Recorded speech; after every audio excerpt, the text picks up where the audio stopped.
Dr. Robbie Pauline here with some Tai Chi movements specific for those of you with sciatica, pain that radiates down into the leg from the back or the hip. Now, if you cannot march on your heels, if you try to march on your heels and one foot doesn't come up or stay up, that's not sciatica and you should be seen by a medical doctor. You have some motor weakness. It's probably something more serious than sciatica and you shouldn't try to treat that on your own. But if you can walk on your heels and you have some low-level sciatica that bothers you after sitting for a few hours or that bothers you after long walks or whatever it might be, clear these movements with your physical therapist if you're working with one, and use a little bit of caution. This is an advanced treatment for maybe chronic or low-level sciatica.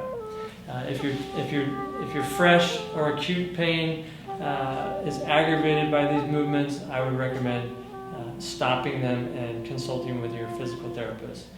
And so the first movement we'll do is with a nice wide stance.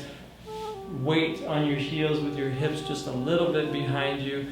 We're going to do some cloud hands, a little quicker than normal. And we're going to get some transverse movement, some rotational movement through the lumbar spine to nourish the nerve roots that contribute to the sciatic nerve. The lumbosacral plexus is where the sciatic nerve originates, and we're just going to stimulate movement through that area with some rotation. Excellent. Then we're going to go into a nice deeper squat for a push-pull, and this mobilizes the hips and the lumbar spine just a little bit further, taking it to that next step than the cloud hands. You can kind of be a little forceful here. If your back pops or cracks when you do this, don't be alarmed. That's just the sound of movement. Push-pull. Wide stance. Focus that weight through the heels. Excellent. Then we're going to go into the windmill. We're still in a nice wide stance. We're going to open up here, extend the spine, look up, and come down just as low as you feel comfortable.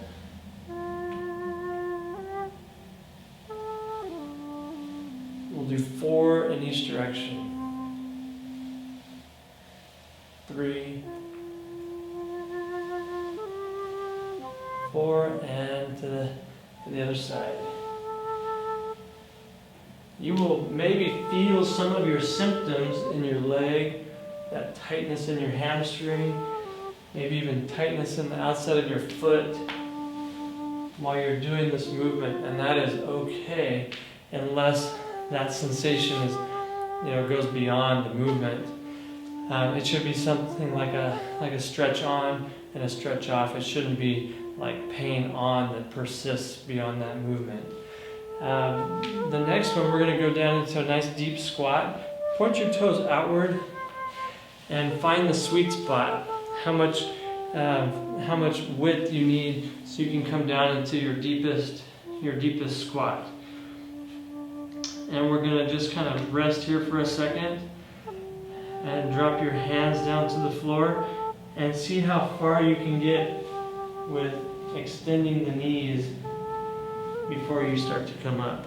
And then you're going to go hands overhead, leaning back, and repeat. Deep squat. Drop your fingertips to the floor, extend your knees. You can shift your feet forward. However much of that stretch you can tolerate, it will improve over time. Don't try to do it all at once. Then you'll notice I just brought my heels together to prep for this squat. We'll do that 2 more times. Fingertips.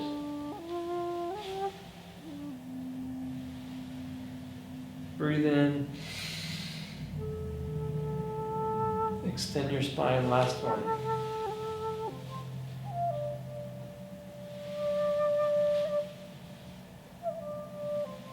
Inhale. Extend your spine. And then we're going to go into some single limb stance. You just warmed up your glutes with those squats. And then we're going to go into a little bit of a single limb stance. Widen your stance just a bit. And you're going to come up into golden rooster, stands on a fence. Try to hold each position for 2 breaths.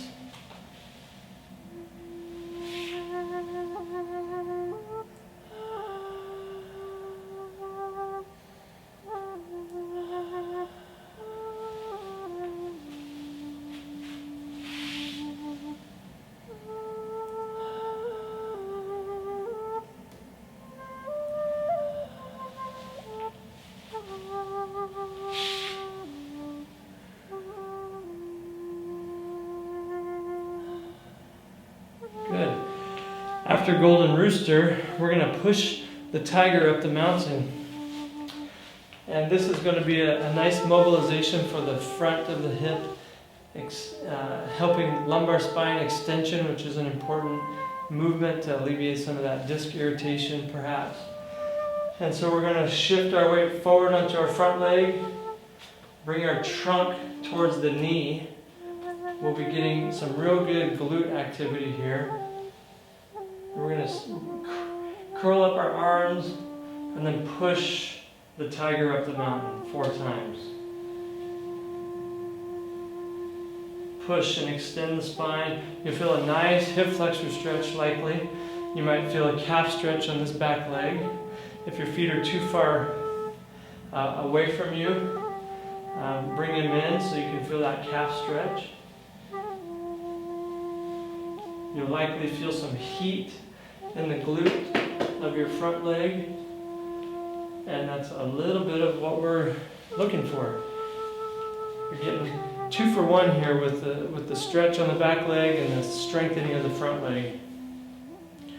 So let your trunk come forward towards your knee. It's not more of this. So once you've established your base, drop your trunk down, coil the arms, and then push the tiger up the mountain. Push. 3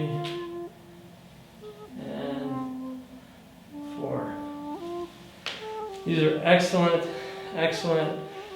ways to nourish and stimulate the sciatic nerve, strengthen the glutes, activate the core, mobilize the hips. There's a lot that's happening here. We're going to finish with the most aggressive. You want to be warmed up before you do this. I'm going to show you kind of from an angle here. You're going to do this on both legs. So stick 1 foot forward, 80% of your weight's on your back leg. You have a little weight on the front leg. And we're going to offer in humility.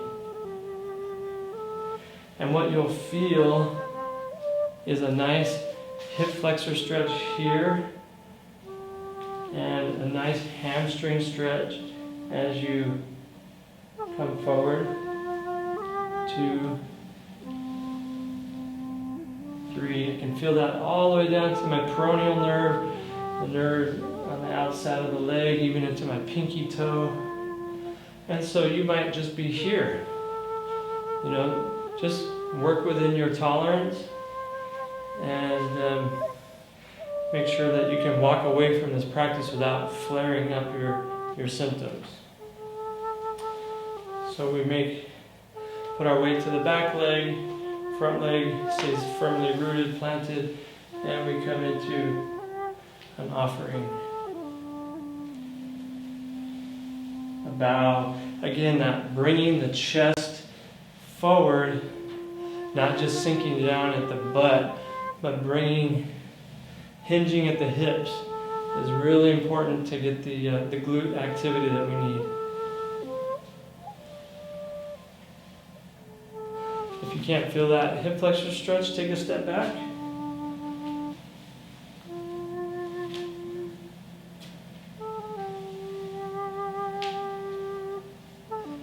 These movements will improve neural dynamics, desensitize maybe an overly sensitive nerve. It will stimulate and move the lumbar spine, stimulate the nerves of the lumbosacral plexus, strengthen the glutes, strengthen the quads. There's so much happening here. Give it a try and see what it does for your sciatica pain. Wishing you wellness in your body, mind, and spirit, and blessings in your Tai Chi practice.